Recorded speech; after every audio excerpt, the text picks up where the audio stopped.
Morning, everybody. Ready to go? Do things a little differently here on the second cup of sunrise.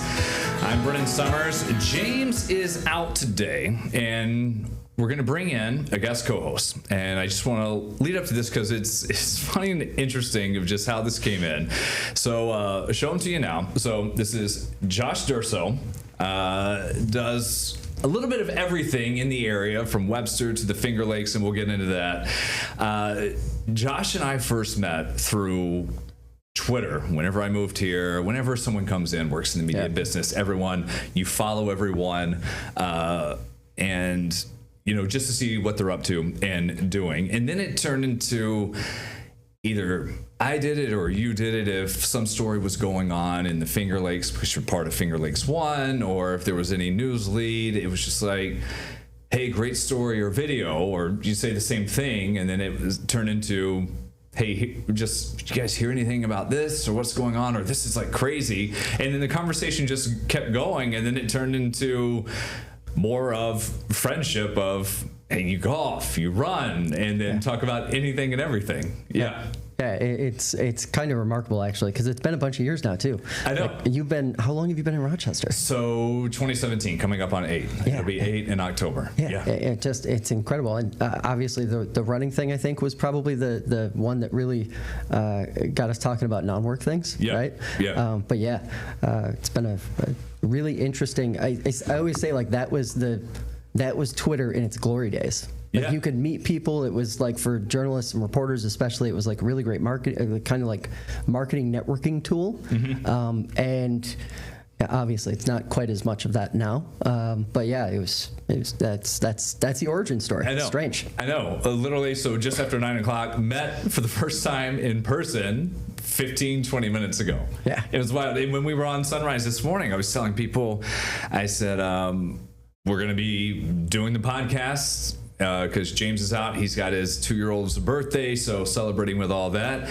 And I was like, we're going to have a friend in that I've never met, and we'll see how it goes. You are familiar with the podcast, so thank you for that. Yeah. And the show as well. So we'll have a lot of fun. We'll talk about some trending stuff later on. But just a little bit more background on your role in local journalism and what you've done. We'll start with Finger Lakes 1, which you're now VP. Yeah. So what was your progression through that? How you got into writing and covering news here? Oh gosh, I feel like a lot of people around our age, mid 30s, the start of reporting was freelancing a bunch. Between like 2009 and 2013, kind of stumbled my way into Finger Lakes 1, and because of, we were talking about it before we came on here, because of the way the media market sort of splits the Finger Lakes region down the middle, Finger Lakes 1 had this foothold, essentially, or this opportunity to be this connector between the Rochester and Syracuse TV markets and the Southern Tier, and obviously with newspapers kind of declining a bit over the last 20-25 years. I did it by just getting into town hall in all the small towns between Geneva, Canandaigua, Auburn, down even into Tompkins County occasionally, and just covered local government. Yeah. And that's really, like, I think that's probably one of the first things you and I ever talked about, like work related, was kind of the functionality or dysfunction, I guess, rather, of local government sometimes in the Finger Lakes. And it kept growing and growing and growing. And then I stepped away from the reporting side of things around COVID, towards the end of COVID, and moved into management and making sure we could keep this thing running. Yeah, and obviously what everyone's seeing, this is a sample. People maybe have stumbled across the website before at fingerlakes1.com. And back to some of the coverage with it. It's because there are TV markets here. There's Rochester, Monroe County, Finger Lakes, and then the Syracuse market. And we always talk about that dividing line as almost it's Waterloo. And for a lot of people in their everyday lives, Waterloo and Seneca Falls, dividing line of that area, what people consider Western New York to Finger Lakes, and then Central New York. Yeah. And that's, whenever you go through and you see y'all's stories, it's from both. Yep. And you can see that in providing that outlet. Why did you want to, when you were writing and getting into journalism, what was it? I mean, this wasn't what you studied, right? No, business. No. I was just a business major. The ultimate non-commit, I guess. It was just interesting. Like, it was interesting to me that in local government, you had people making pretty important decisions that had a gigantic impact on people's everyday lives and how much money they did or didn't have, property taxes and everything like that. A lot of misunderstanding about how a lot of these things work. And then it just became a part of, that's part of the story. Like, that's the part of every single story. So it was always just water rates, sewer rates, like some really dry stuff, but I tried to cover it because there wasn't a lot of other people covering it. Yeah, that's what I was going to say, because it's, yes, we all cover the big stories, but your site, when you're getting into, and some of it is, and by design, because it is what it is, it's hyper local, like it's something that would get passed over, maybe not mentioned or something, and it matters to those people who maybe they don't always see themselves on TV mentioned in a traditional broadcast, but it's, hey, something to deal with their property tax rate or what they're paying for water, or it's a change up in leadership on a council or something because of some issue or controversy that's going on. Yeah, and it wasn't always like, I always say, like, we had the latitude because of what we were doing, and we didn't have the constraints of TV or traditional newspapers, that we were able to do things that, right, like the other platforms couldn't. So we could spend some time on stuff that maybe necessarily wouldn't get a ton of traction, or maybe just got a ton of traction in one very small community, but that translates to what, like 300 or 400 page views on a particular story. Yeah. So that isn't, it couldn't pay the bills, but it was something we were able to do as sort of supplemental for everybody, and then it just became more and more of like kind of our bread and butter. And how is it now, your role with being VP? It's just a lot of making sure that the ship keeps going in the right direction. We have a pretty laid-back content policy in terms of editorial decisions and things like that, and a good round of folks who are making decisions on a regular basis with that stuff, so I don't have to get involved in that anymore. But it's just, a lot of it now is trying to figure out what is or isn't happening with the social media platforms. Yeah. Watching Google, watching all of these different things that have a direct impact on, what is or isn't happening on the revenue side for the business too. Again, if people are just tuning in, Josh Durso, our guest co-host this morning with James Out, and one of the stories that you and I had talked about recently was coming up. It was like, I think you texted me and you're like, hey man, have you heard about what's happening at Blue Heron Hills in Gananda and Walworth? So this came up after it came under some new ownership. The family with Calder Homes, who go around build big developments throughout the area, and they have for a long time. They took over the golf course, the club, and the venue there for things, receptions, whatever it may be, company parties. Yep. And all of a sudden it came out that there was this change.org petition going around, a lot of Facebook talk about what was coming up, that there were maybe plans that they've done this, other owners, developers at different courses, to flip them, either part of the course or all of the course, into a housing tract, just because margins are very, very tight, no matter what golf course you're running, no matter how popular it is, even coming after COVID, which that and running, which we'll get to, saw a huge boom.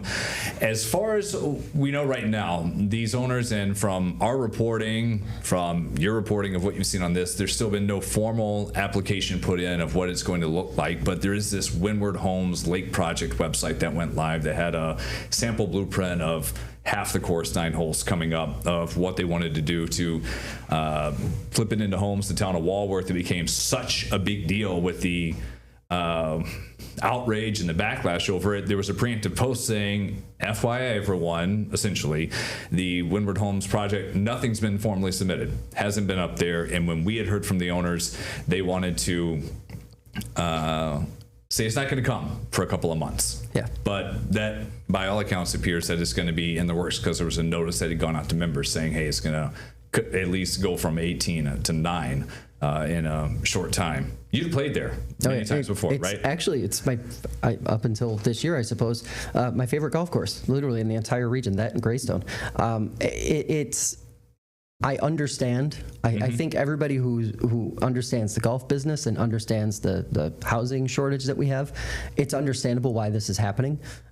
It's just really hard for a community like that because there isn't a ton of other like social centers out there, and this golf course is one of those social centers. That's it, and that's why people built homes there. That's why they moved there to begin with, and the pushback has been, it's first off losing the course, and then they worry about housing coming in, light pollution, noise, traffic, the things we always hear.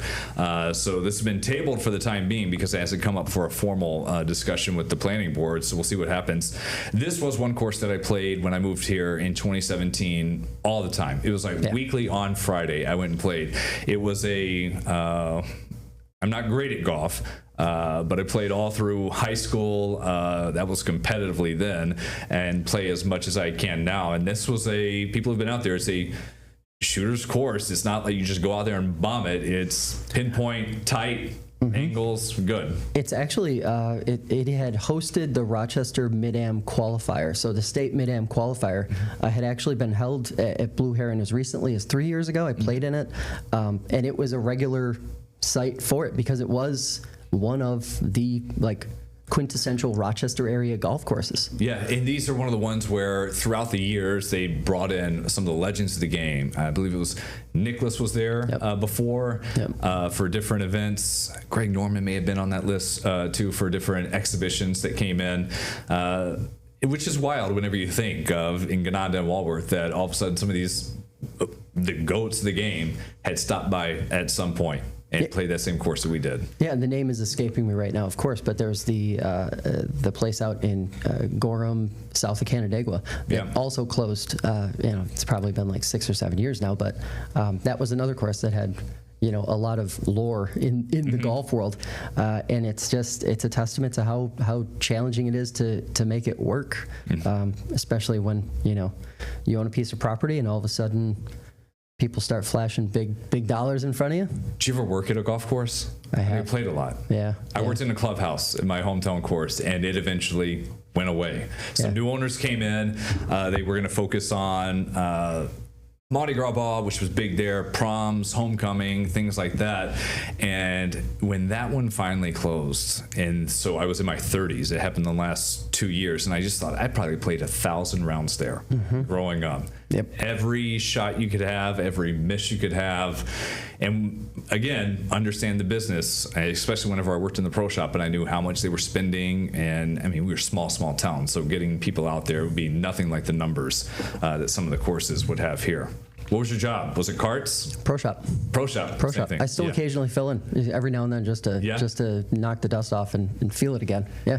A couple of weeks ago, golf came up. My family was out of town, and I was like asking you if you played, and you sent me a screen grab of your handicap in the USGA. So not even a +1, right? This is scratch. Yeah. Yeah. So, I'm scratch or just a little under. Yeah. Yeah. Wow. And thankfully, you already had a commitment. You had another tee time because I was like, God, I don't want him to come see me play out here.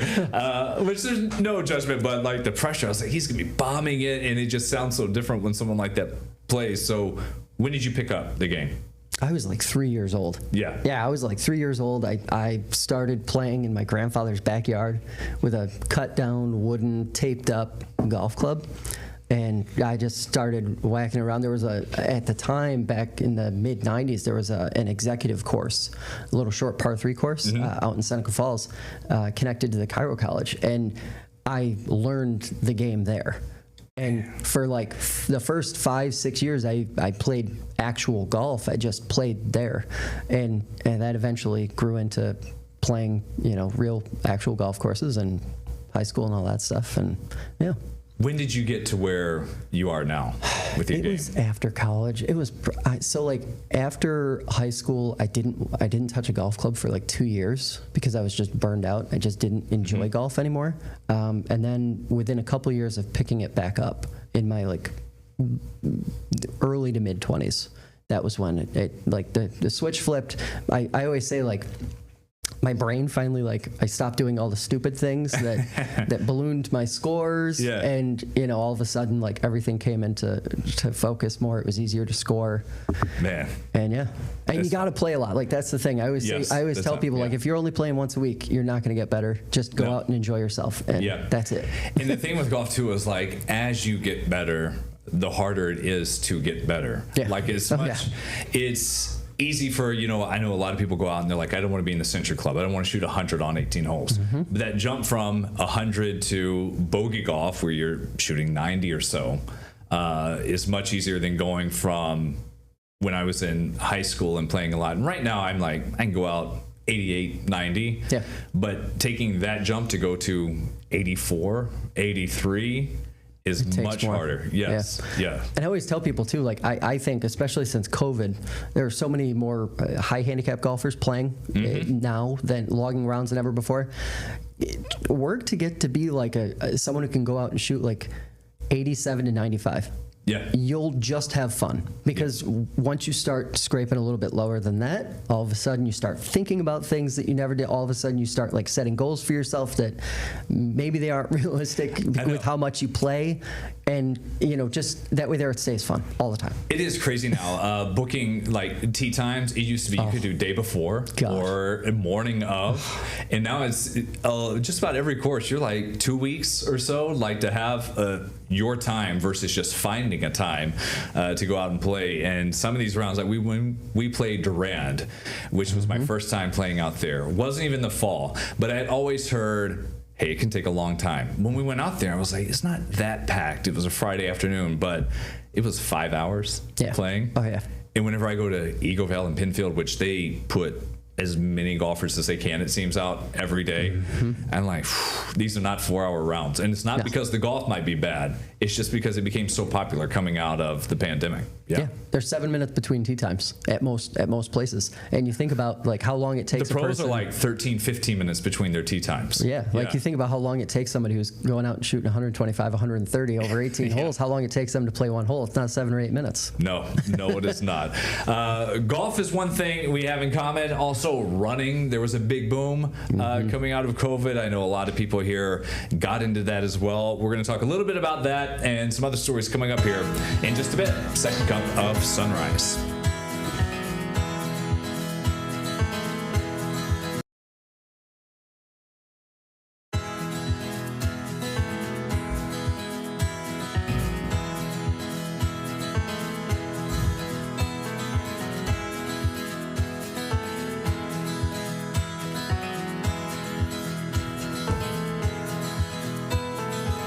Here on Second Cup of Sunrise, the podcast this morning. Brennan with you. James is off.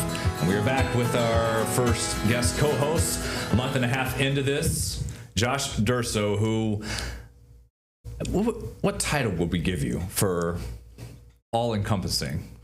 Journalist? Former journalist? Former journalist, for sure. Community leader, advocate in so many different ways. Just a guy who likes the Finger Lakes and likes Rochester. That's it. Love that. Hometown, by the way. Where are you from? Seneca Falls. Seneca Falls. Did you Christmas there? I still haven't been. Of course. For the Dickens Festival and everything. It's a wonderful life. I mean, it's the festival is incredible. The run, the race. Yeah. That's like one of the biggest 5Ks everyone should do. Yeah. And speaking of running, because this is probably primarily how we got into this, we're both marathon runners. Yeah. You've done many. I have completed 3 marathons now. My first one was 2.5 years ago in Buffalo, which that is an awesome one. You want to talk about a marathon? It feels big, fireworks and flames going off at the start, people all around the whole route, all the stations and everything. It's fun. And I know so many people have picked up running. It's just been an insane boom. And this was one of those things we just talked about golf. And yes, it goes back to everything does the pandemic years and COVID of like running was one thing you could do. Yeah. And now running shoes have exploded. The cost with this has exploded. Oh, yeah. Signing up, it's a ton of fun. I always ran growing up, not races or training for half or anything, because I played soccer up through college. So I was always doing, 4 to 6 miles a day, somewhat, whether it was training or through the practice. My first half marathon was when I was an adult working in this business in Myrtle Beach. So that would have been, I think, 2013 I did it. Did a couple of halves, took some years off from doing races, but I was always like, 2 to 3 miles, 5 times a week, something like that. So I had always been running. You got into this 4 years ago? Yeah, about 4 years ago. How? I was turning 31 years old, and I was just like, what are you doing? Like, you don't do anything. I play golf. Like, that was all of my activity. And I was like, you need to like start doing something. So I started going to the gym a little bit, fell in love with running at the gym, ironically enough, on a treadmill. And I was like, wait a second, what if I took this outside? Got involved with a local run club, Rochester Roadrunners. Awesome, super laid back group of people, which made it social, which made it easy to run more. Signed up for, did a couple 5Ks, then 10Ks, then why don't we do a half marathon? All right, let's do a marathon. Then I did an ultra, and it's a slippery slope. Like, it's all consuming. Like, so addicting. So we'll go in order. So the first half you did was it Rochester or where? Flower City. Flower City. About 3 years ago. Yeah. Okay. The old route before they changed it in the last couple of years. Yeah. The first full marathon, was that here before they did away with it? No, it would have been after Corning. Oh, Corning. Which is one of the most famous in our area. Is where everyone goes for Boston qualifiers, packed. Yeah. Net downhill, of course. So like, everyone wants to do it. But like you mentioned Buffalo. To me, Buffalo is a more interesting marathon, half marathon option. But Corning is just very mentally prepare yourself, because you're just staring at cornfields for a good share of that. I did that one. The last one I completed, and it was awesome. But that is a point A to point B. So you either get dropped off or ride the bus, and you take it from Bath on down to Corning, and you're running along the interstate for much of the time, and then you come in, and they have the mini Boston Marathon finish where you do some turns in the historic part of town right there, and it's in the fall, and it's awesome. Sold out for this year, so put it there for anyone's bucket list for Wine Glass coming up next year. The Ultra. Did you do Canandaigua? Was that it? No, actually, it was Mind the Duck in Webster, which is a closed loop. Where in North Ponds Park, you just run in a circle for up to 12 hours. Yeah, this is anyone who's been in North Ponds Park. It is right across from Wegmans at Holt. It is a mile, maybe a little off whenever I check my Garmin. A little over a mile. A little over, like a mile and a tenth. And it's just a loop. Over and over. So people go out there, is 7 to 7? Yeah, it's 12 hours. 7. Yep. Man, the funny story, did I tell you that I accidentally joined it one year? Yes. So this, and I'll share it. So I go out and I run all through Webster, run through the village, the town, and there's the Greenway, which connects right along 104 to North Ponds Park. And so I was going up there, and I was going to loop and go back to my house. And I start running up there, and I'm like, what are all these people doing tailgating? I was like, there are tents all set up. Yep. I see people running. And as I get closer, and at this point I'm toward the bathroom, so about to get on the loop, they've got bibs on, and I just go running through family and friends for all these runners. People are handing me Gatorade, and they're like, woo! And I cross like this start-finish line, and I'm like, what is this race going on? And then I come back around and get home, and I Google it, and I'm like, oh, it's this duck race. I was like, there's this. I accidentally joined for a mile this ultra marathon. Yeah. Which an ultra marathon is anything above 26.2. Yeah. And this is go out and do what you can. Yeah. How far did you go that day? I got 40 miles that day, which was, kind of, it quenched that thirst, and now I've got my eyes on some, within the next couple of years, a couple ultras, one out near Goodyear, Arizona, Coldwater Rumble, that's a 100-miler. That's kind of the next benchmark, I think. Man. You've pushed me and brought that up. Say, try that after. And I've thought about it too. And for people, I know we're talking about getting into intense running and long distances, but if you can set a goal to go out and do a half marathon, do it. I mean, this is, if you're running, 10 to 15 miles a week, that's where a lot of these training plans for novice getting going starts out. And for anyone who thinks a marathon's crazy, which I did the first time I did a half, I'm like, how are these people going to go out and finish another part? You're looking at getting up to, again, for starting, 30 miles or so a week that you're going to top off on. It's basically the miles you're running in the week.